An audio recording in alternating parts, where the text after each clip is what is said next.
تو 2-4 منٹ میں بس بات سمیٹتا ہوں، میں ختم کرتا ہوں نا، تاکہ میں نے اصل جو موضوع میں لے کے چلا تھا نا کہ اللہ نے ہمیں حکم دیا ہے کہ ہر چیز میں کیا رکھیں؟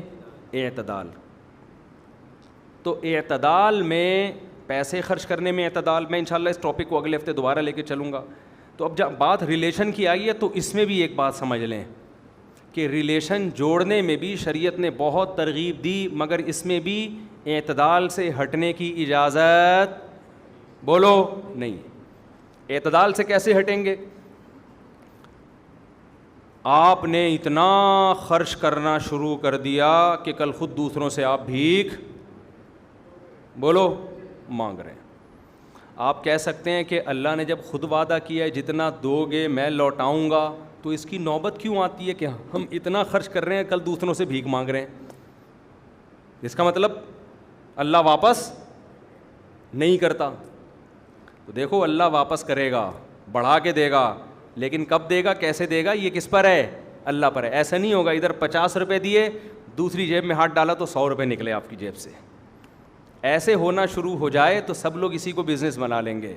تو اللہ نے ایک معیار رکھا، میں آزماؤں گا. میں کیا کروں گا؟ آزماؤں گا. تو اس لیے علماء کہتے ہیں آپ کا اللہ پہ توکل کتنا ہے. نبی کا 100% توکل تھا، نبی نے سارا دے دیا، صبح کو سوچا نہیں کہ شام کو کچھ کھانے کو ہوگا بھی کہ نہیں ہوگا. کوئی بات نہیں، نہیں ہوگا تو بھوکے سو جائیں گے، کوئی مسئلہ نہیں. ہم اور آپ میں یہ دم، ہمیں انڈے پراٹھے بھی چاہیے، کھانا بھی چاہیے، پاپے بھی چاہیے، بسکٹ بھی چاہیے، ڈبو کے کھانے کا اپنا مزہ ہے وہ بھی چاہیے. تو اس لیے ہمیں قرآن کیا کہتا ہے، علماء کیا کہتے ہیں، حدیث کیا کہتی ہے کہ اپنا جتنا ضروری خرچے ہیں وہ ریزرو رکھو. اس کے علاوہ قول العفو، قرآن کہتا ہے زائد کیا کرو، خرچ کرو. تو کتنے ضروری ہیں اس کا بھی معیار قرآن و حدیث سے علماء نے استنباط کیا ہے. 1 سال کے ضروری خرچے آپ سیو کر لیں.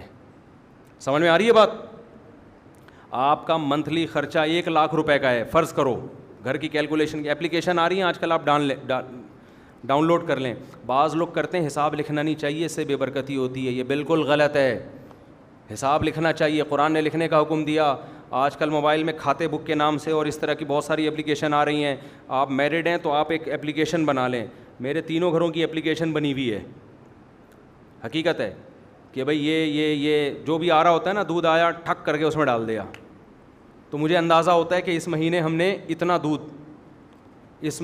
یہ نہیں کہ ہر وقت کنجوسوں کی طرح اس کو دیکھ رہا ہے، اتنے پراٹھے آ گئے تو اتنے دودھ آ گئے، یہ 3 انڈے کہاں سے آئے. یہ مطلب نہیں ہے. مطلب یہ ہے کہ منتھلی آپ کو ایک لمسم اندازہ ہونا چاہیے کہ پیسے جا کہاں رہے ہیں. اس کا فائدہ یہ ہوگا کہ بعض دفعہ فضول چیز میں بہت زیادہ پیسے جا رہے ہوتے ہیں، تو انسان کو اندازہ ہوتا ہے یار یہ فضول چیز سے میں بچا کے فلاں جگہ خرچ کر سکتا ہوں. یہ فائدہ ہوتا ہے. تو ایک تمیز سے نا اپنا کوئی کھاتا بنائیں. پھر آپ دیکھیں یار میرا منتھلی خرچہ فار ایگزامپل 1 لاکھ روپے ہے. آپ فرض کر لیں جی 1,10,000 ہے، احتیاطاً 1 لاکھ کیا کر لیں 10. تو اب آپ نے کیا کرنا ہے، آپ کا 1,10,000 یا 2 لاکھ، بہت ہنس کھیل کے 2 لاکھ رکھ لیں. آپ 2 لاکھ میں آپ کا بڑے ہنس کھیل کے گزارا ہو رہا ہے. 2 لاکھ کو ضرب دے دیں 12 سے تو کتنے ہو گئے؟ 24 لاکھ. 24 لاکھ کیش کی رقم میں نہیں، کیش تو گر رہا ہے. گولڈ لے کے ڈال دیں یا کوئی پراپرٹی لے کے ڈال دیں. 1 سال کا مال آپ نے کیا کر لیا؟ اسٹور. میں سمجھا پا رہا ہوں اپنی بات؟ اس کے بعد آپ نے کیا کرنا ہے؟ بولو نا، خرچ. بے شک اپنی ذات پہ خرچ کر لو، میں یہ نہیں کہہ رہا کہ سارا اڑا دو. اب رکھو نہیں، سیو نہ رکھو، محفوظ نہیں رکھو. آپ اب اڑاؤ، خود پہ بھی اڑاؤ، رشتہ داروں پہ بھی اڑاؤ. اگر آپ سمجھتے ہو مر گیا تو بچے کہاں سے کھائیں گے، پراپرٹی لے کے بچوں کی نیت سے ڈال دو، یہ بھی ٹھیک ہے. سمجھ میں آ رہی ہے بات کہ نہیں آ رہی؟ لیکن اب خرچ کرو اس کو. مال روکنے والا، جمع کرنے والا اللہ کو پسند نہیں ہے. الذی جمع مالا وعددا، اللہ نے جہنم کی وعیدیں سنائی ہیں. وہ لوگ جو مال جمع کر کے گنتے رہتے ہیں کہ اتنے ہو گئے، اتنے ہو گئے، اتنے ہو گئے. یحسب ان مالہ اخلدا، اللہ کہتے ہیں اس کا خیال ہے ہمیشہ رہے گا اس کے ساتھ. ابے تو مرنے والا ہے تھوڑے دنوں میں، کیا کرے گا اس کا؟ قبر میں جانے والا ہے، کھا کھلا بس، گاڑی خریدو خاندانی قسم کی. سمجھ رہے ہو کہ نہیں سمجھ رہے؟ کما رہا ہے تو خاندانی شادی کرے اس پیسوں میں. مہر دیکھو 20,000 5,000 یہ مہر چل رہے ہیں مارکیٹ میں. وہ 500 میں جس کو ڈاکٹر ملے گا تو تمہیں 5,000 میں مہر میں 5,000 مہر میں کیا بیوی ملے گی یار تمہیں. اب جن کو مل گئی ہیں ان کی قدر کریں. وہ ایسا نہ بولیں تم 5,000 میں آئی ہو بیگم, تمہارے ریٹ, وہ اس لیے آئی ہے مجبور تھی وہ بیچاری. ہو سکتا ہے وہ بڑی خاندانی ہو, لیکن آج کل رشتے شارٹ ہیں مارکیٹ میں, تو اس کو آپ زیادہ ہو جائے گی پھر. خیر, مہری مارکیٹ سے ایسے 5,000. پہلے زمانے میں تو بھائی مہر ہوتا تھا, مہر 10 تولے 15 تولے سونے ہوتے تھے, مکان لکھوایا جاتا تھا, عورت کی ویلیو تھی. اب وہ ویلیو کیا ہو گئی, اونے پونے. جہیز جا رہا ہے 15 لاکھ کا اور مہر کیا جا رہا ہے 25,000. ایک صاحب میرے پاس آئے کہ میری وائف کا مہر, بوڑھے تھے وہ, 25,000 تھا, میں نے دیا نہیں, اب کیا کروں میں نے کہا 25,000 کیا, وارثوں میں پان گٹکے لے کے کھلا دو اپنے بچوں کو, 2-4 سگریٹ کے ڈبے, 2-4 پان کھلا دو, مہر پورا ہو جائے گا. تو میں نے کہا ویسے 25,000 نہیں 25 روپے. ہاں, میں نے کہا یہ 25 روپے کہہ رہے ہیں, 1948 میں یا 50 میں شادی ہوئی تھی, اس وقت 25 روپے تھا. وہ 25 روپے بہت تھے, وہ بوڑھے آدمی تھے. تو میں نے کہا یار اب 25 روپے کے تکلف کی کیا ہوگا 25 روپے سے. پتہ نہیں ان کا مہر تھا, ان کے ابا کا یا ان کے دادا کا, وہ وراثت کے حکام پوچھ رہے تھے. میں نے کہا حضرت 25 روپے مجھے دے دو میں آپ کے بچوں کو لالی پاپ خرید کے دے دیتا ہوں اس سے. تو وہ مہر بھی نہیں دے رہے ہوتے, وہ بھی بیوی کے مرنے کے بعد.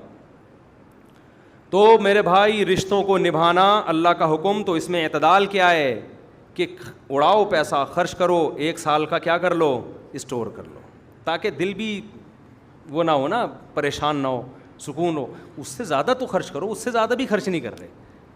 جمع جمع جمع جمع کر کے ایک دن دھماکے کے ساتھ پھٹ پھٹا کے قبر میں چلے جاتے ہیں, اور آخرت میں جیبیں خالی. آخرت میں کیا ہے, وہ اٹھنی ہے جو وائپر صاف کرنے والے کو, وائپر سے شیشہ, گاڑی کا شیشہ صاف کرنے والے کو دفعہ چانا نے پکڑا دیے تھے.